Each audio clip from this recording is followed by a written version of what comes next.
Bupati, saya pernah dengar juga ada asuransi sapi di Sinjai. Kenapa sapinya diasuransikan? Apakah masyarakatnya juga diasuransikan?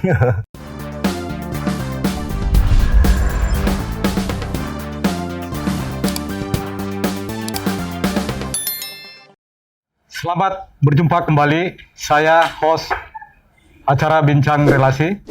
Pada kesempatan ini hadir bersama kita narasumber yang sangat luar biasa, muda, kaya, energik, ganteng dan baik hati lagi. Amin. Ya. Kita aminkan.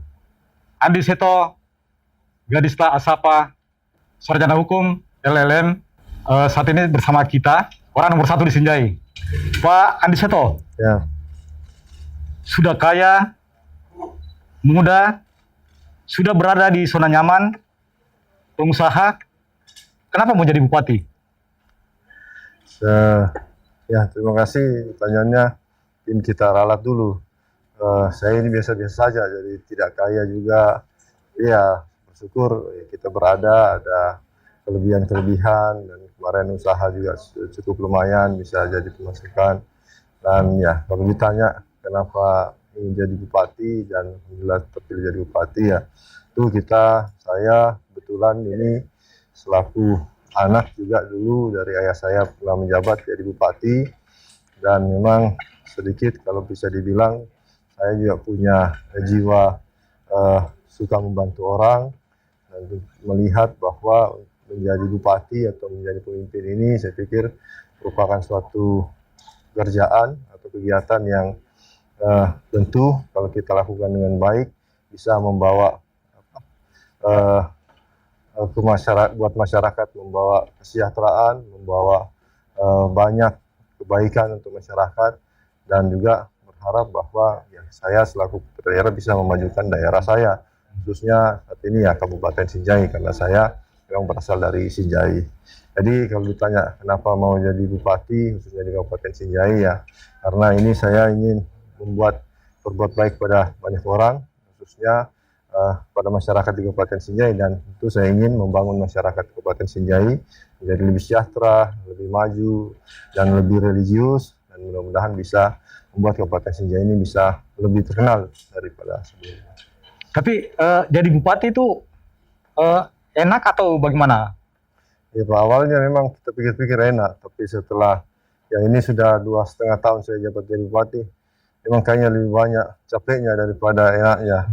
Ya enaknya itu kalau jadi bupati, kalau kawinan Pak dikasih kenal sebagai bupati, cepat kita salaman, tidak antri. Tapi kalau capeknya semua urusan kita urus, sampai utangnya orang juga ada yang datang mengeluh ke kita. Jadi memang jadi bupati ya semua hajat hidup orang di Kabupaten Sinjai, ya mau tidak mau, ya suka tidak suka ya kita harus menampung keluh kesahnya, ya mau tidak mau juga kita berusaha untuk membantu mereka mengatasi masalah-masalahnya. Jadi memang ya kalau dibilang capek, ya luar biasa rupanya capeknya jadi bupati. Tidak seenak yang orang lihat dari luar, kurang lebih begitu. Jadi saya pernah baca suatu literasi bahwa jadi pemimpin atau bupati itu memang enak jadi awal. Selanjutnya adalah sesuatu yang memberatkan. Tapi saya melihat Pak Andi Seto ini memimpin dengan ikhlas. Nah, kira-kira apa betul itu atau bagaimana, Pak? Jadi memang setelah jadi bupati, saya juga sering curhat-curhat sama keluarga, sama ayah, ibu, sama istri. Pokoknya jadi bupati ini luar biasa melelahkannya, bebannya juga luar biasa beratnya. Memang pilihan jadi bupati itu pertama ya, kalau mau menikmati betul jadi bupati bisa juga santai, tidak mengingat yang namanya janji-janji, tidak tinggal saja di rumah jabatan, santai dilayani, ada uang perjalanan dinas, keliling-keliling. Tapi ya memang saya bukan saya meninggikan diri, cuma memang pada dasarnya kami merasa bahwa ya kalau jadi bupati seperti itu apa gunanya kita jadi bupati, tidak ada manfaatnya untuk masyarakat. Jadi ya saya jadi bupati tentu yang paling pertama selalu saya ingat adalah janji-janji politik saya ya selama saya berkampanye kemarin. Makanya ya memang tidak semudah membalik telapak tangan untuk mewujudkan merealisasikan janji-janji tersebut. Butuh kerja keras, butuh pemikiran, butuh inovasi, butuh kerjasama, dan juga kadang-kadang ya mau tidak mau berbenturan dengan kepentingan-kepentingan orang yang saya pikir ya tidak sesuai dengan visi misi atau program-program yang dari awal kita sudah canangkan, Pak. Jadi memang ya tergantung pilihan, mau jadi bupati santai tapi tidak ada pembangunan, atau mau jadi bupati capek tapi ya kalau kita dengar dari masyarakat, alhamdulillah kalau kita lihat ada pembangunan, jadi ya tergantung pilihan sebenarnya kalau mau jadi bupati juga itu.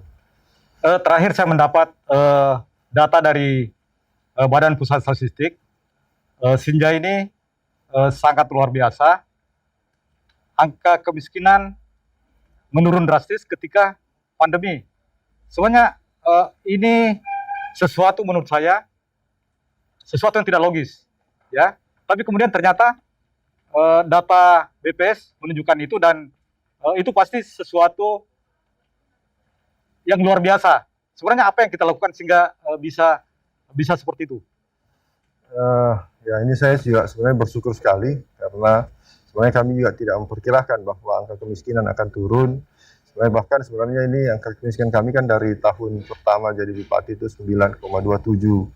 Nah, kami sebenarnya di awal masa jabatan RPJMD itu mentargetkan cuma sampai di 900. Nah ini saya tidak menyangka di tahun kedua ini hasil BPS sudah sampai di 900, jadi sudah 2 tahun turun terus. Dan memang yang paling kita tidak sangka di masa pandemi, alhamdulillah kita masih bisa menurunkan angka kemiskinan tersebut. Tentu yang paling utama memang ya saya melihat ini dampak dari semua kegiatan-kegiatan yang kita lakukan di Kabupaten Sinjai, khususnya pemberdayaan sumber daya manusia. Memang menjadi salah satu program utama pada saat kami jadi bupati.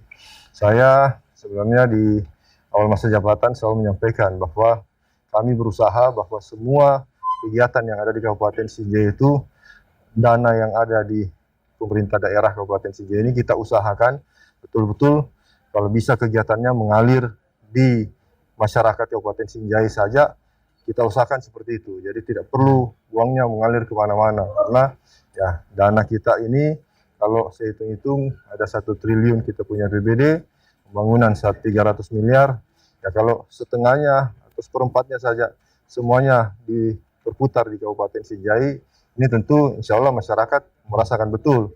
Dan memang ambil contoh kami saat ini banyak program pemberdayaan masyarakat kita lakukan selama saat ini, yang salah satu contohnya kami di masa pandemi COVID ini mengharapkan semua kegiatan-kegiatan yang bersumber dari APBD ini dilaksanakan oleh masyarakat Sinjai, khususnya UMKM di Kabupaten Sinjai.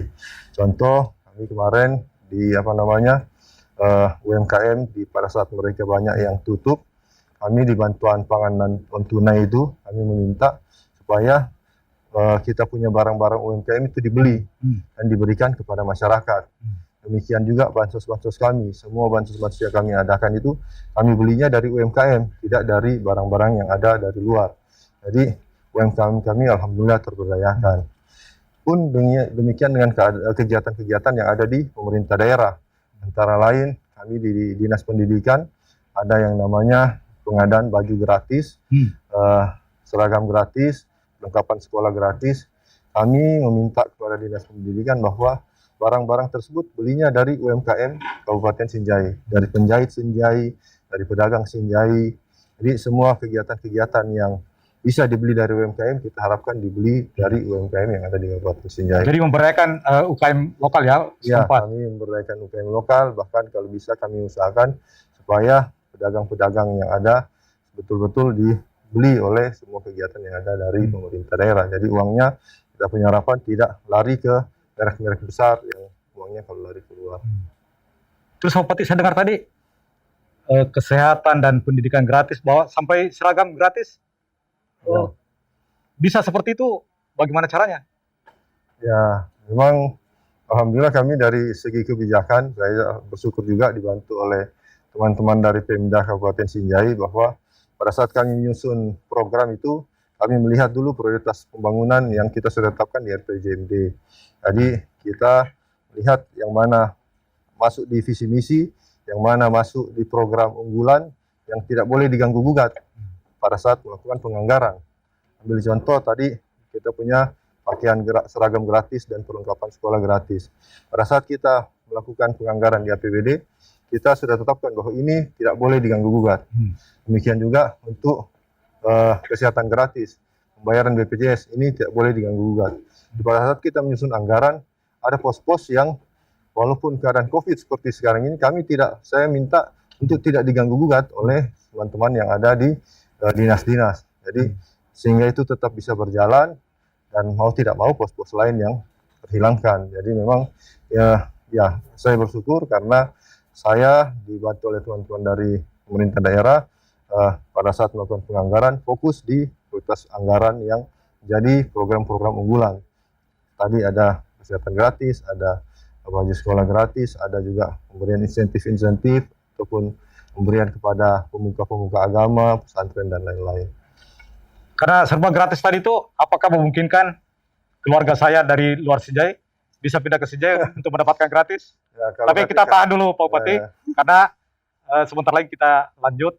Kita nikmati dulu markisa, tapi ini markisa bukan markisa Sinjai. Meskipun saya tahu bahwa Sinjai itu penghasil markisa. Kita kembali ke studio.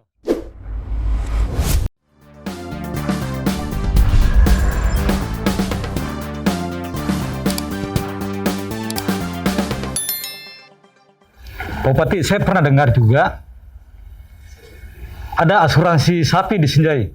Kenapa sapinya diasuransikan? Apakah masyarakatnya juga diasuransikan? Kalau masyarakatnya sudah kita asuransikan di BPJS. Oh, Pak. sudah. Oh, iya. Kita punya BPJS itu sana gratis. Oh, gratis. Ya, tidak ada lagi yang bayar BPJS, khususnya yang kelas 3. Tapi kenapa sapi kita asuransikan ya? Karena memang kami dari melihat potensi Kabupaten Sinjai itu adalah salah satu potensinya adalah peternakan.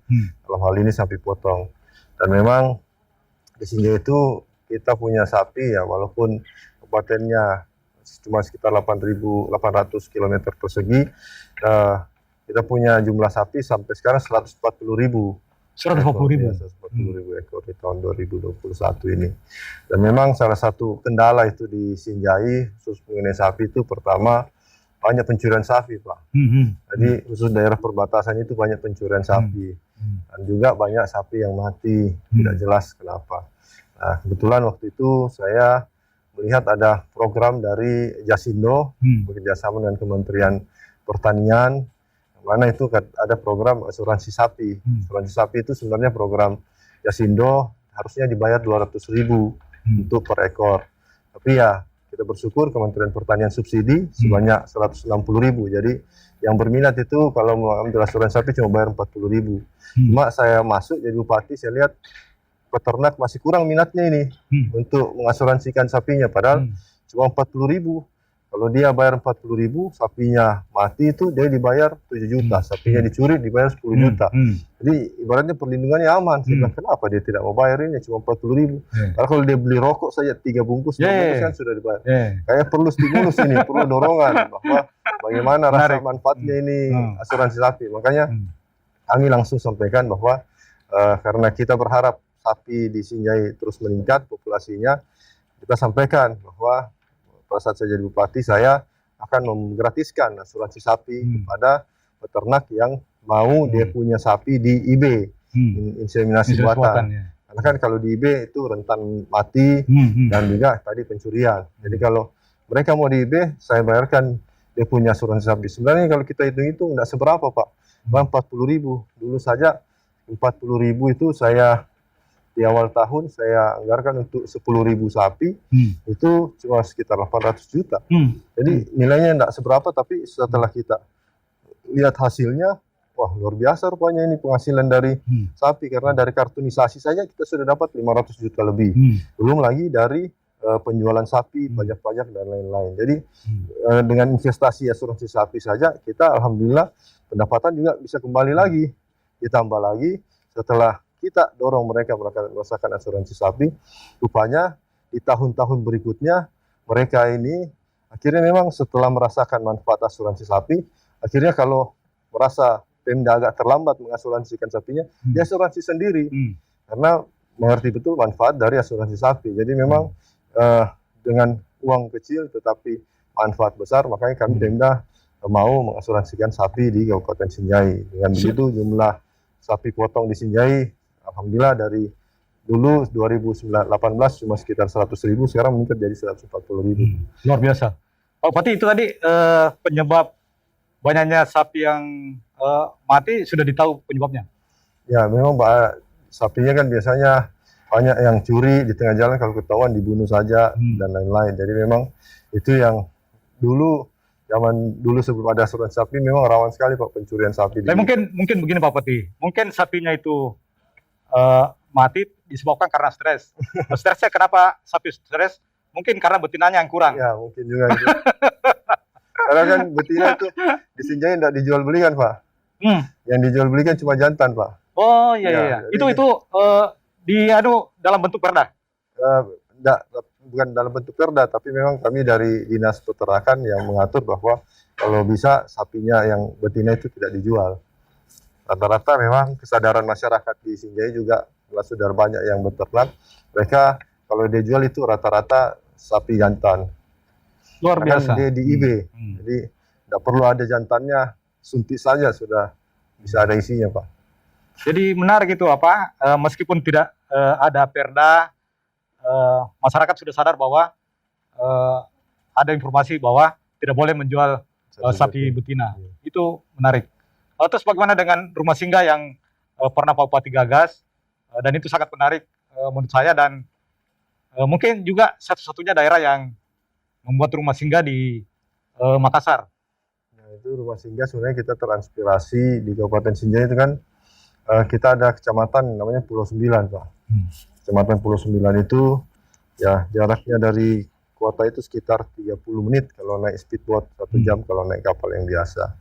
Nah ini kan kadang ombak tinggi dan lain-lain sehingga menyebabkan khususnya ibu-ibu hamil itu Pak, kalau dia sudah masuk pembukaan itu biasanya dia harus di kota dulu, karena dia tidak bisa langsung masuk rumah sakit, harus menunggu sampai memang pembukaannya, saatnya melahirkan baru melahirkan.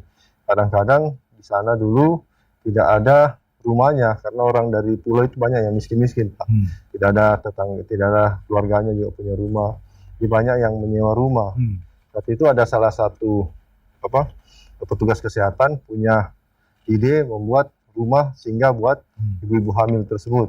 Dan setelah berjalan kita lihat, wah ini menarik ini idenya, dia bikin rumah singgah untuk ibu hamil. Kenapa tidak kita bikin rumah singgah untuk Sinjai di Makassar? Karena jarak Sinjai ke Makassar itu kan 4-5 jam. Kalau malam mungkin bisa 3,5 jam lah kalau balap-balap kan. Itu kan jarak jauh. Tambah lagi ya, kalau kita lihat selalu keluhan dari teman-teman yang kita kirim ke Makassar itu, pertama bahwa dia kalaupun sudah sembuh kadang disuruh rawat jalan. Rawat jalan itu kan belum boleh juga dia pulang ke Makassar. Banyak orang miskin ini kasihan kalau rawat jalan harus jual dia punya sapi atau pinjam atau jual dia punya sawah untuk sewa rumah, untuk tinggal menunggu sambil rawat jalan. Dan selain itu juga kadang-kadang kalau ada orang datang ke Makassar dirawat di rumah sakit Makassar, biasanya dia punya keluarga kan ikut, ada 1, 2, 3 orang. Tidak bisa semuanya masuk di dalam bangsal nginap di sana. Dan kadang-kadang dia mesti sewa, kalau orang miskin kan tidak bisa sewa. Ide dari rumah singgah di Kecamatan Sinjai Utara itu kita bawa ke Makassar karena ada jarak, ada pengeluaran, kalau untuk miskin kan tidak ada uang.